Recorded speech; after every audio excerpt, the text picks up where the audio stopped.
Okay, alright. I finished chapter 10, and let's do some catching up first. First off, there are hundreds of Windrunners now? Like an entire army of them? That's awesome. That is awesome. Speaking of awesome, Teft. My dude, my favorite bridgeman. I adore this man. He's so cool.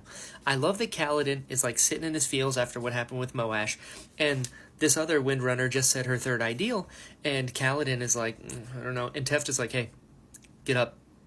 She needs to see that you're proud of her. It's really important. You don't get to have your feelings right now. I love that. I love mentors that, I have a soft spot for mentors personally, but I love mentors that, like, don't let you get away with stuff like that, you know what I mean? Like, that's how you become a better man, is somebody else being like, hey, come on. And it's Teft. I adore that guy. Then we get Navani finding a Spanreed gem waxed underneath the table. First off, who did that and whatever, but she starts using it.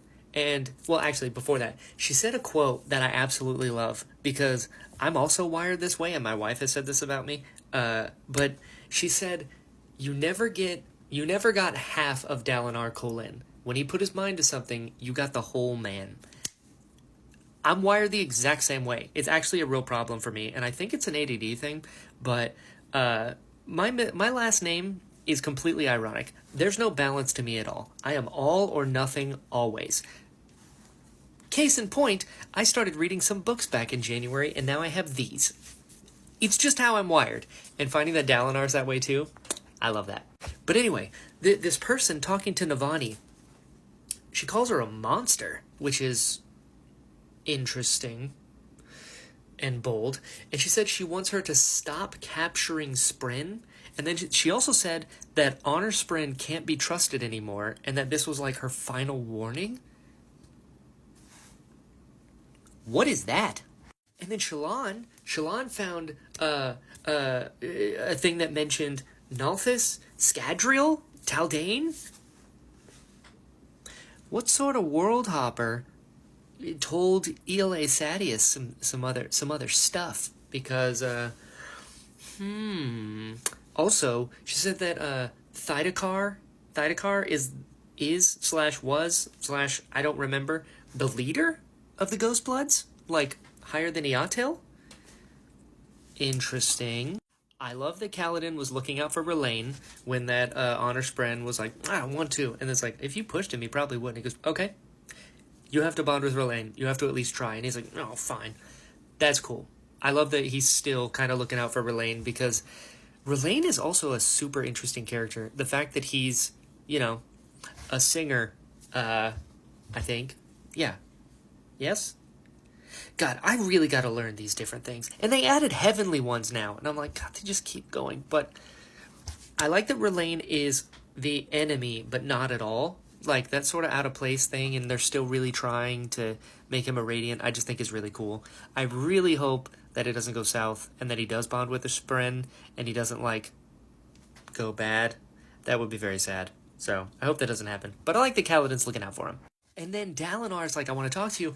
And Dalinar, like I said in a previous video, was like, hey, why are you letting them go? Like, we're at war. What are you doing? I know. I was like, I just said that on TikTok. And then, this moment. I don't know why I never thought of this as an option. Maybe because I've been experiencing the story through Kaladin as well. But Dalinar relieves him of duty? That's genius. That is genius. Because Kaladin is obviously going through some shit every time, and he keeps freezing in battle, and people are dying because of it. That's the answer. Because he can still be useful. It's not like he can only be useful in a fight. He's a great fighter. And, thank God he is, because the duel. But he could be just as good. He was a surgeon. Like, he can still help people without going there. And, I don't know, I was like, that's a great move, dude. I never thought that was an option, because Kaladin never considered it an option, and I was watching the story through his eyes. But Kaladin immediately called Dalinar a light-eyed blowhard and turned into a child, and I was like, oh shit, he's proven his point. This actually might be better for him. Never crossed my mind. And then I started thinking, Kaladin, for the longest time, like, he has a hard time losing people, I get it. But he's also seen himself as, like, a soldier. But part of being a soldier is this loss and kind of dealing with it, Adolin, grieve later, that's what you got to do. Like, Adolin's a duelist. Adolin's also a great soldier, I think. And Dalinar, obviously, was an incredible soldier. But I'm starting to think, like, Kaladin, he's a really good fighter. And he's a great leader. Like, he inspires the people around him. But I think there might be a little bit of a savior complex going on here with the boy. I mean, like, I even looked it up because I was like, wait, savior complex, why am I thinking that? Listen to this. So, a savior complex, also known as white knight syndrome, is a psychological construct where individuals feel compelled to help others, often to the detriment of their own well-being. Sound familiar? And then, core beliefs and behaviors, feeling responsible for others' well-being. Individuals with a savior complex believe they are the only ones who can fix a situation or help someone in need. We'll come back to that. Prioritizing others' needs, they often feel their own needs set aside to help others, sometimes to the point of exhaustion.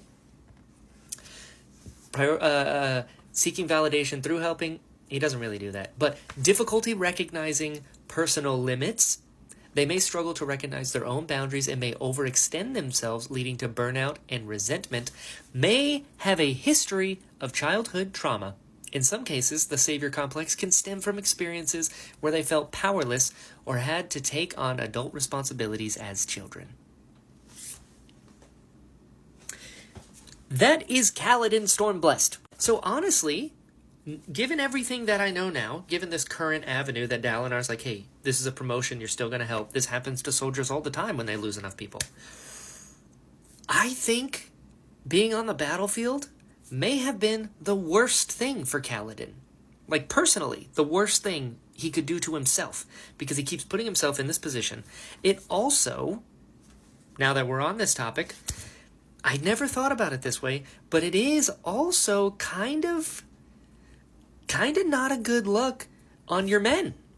Because you're saying, like, what if people die? It's like, well, they're gonna die if I'm not there, right?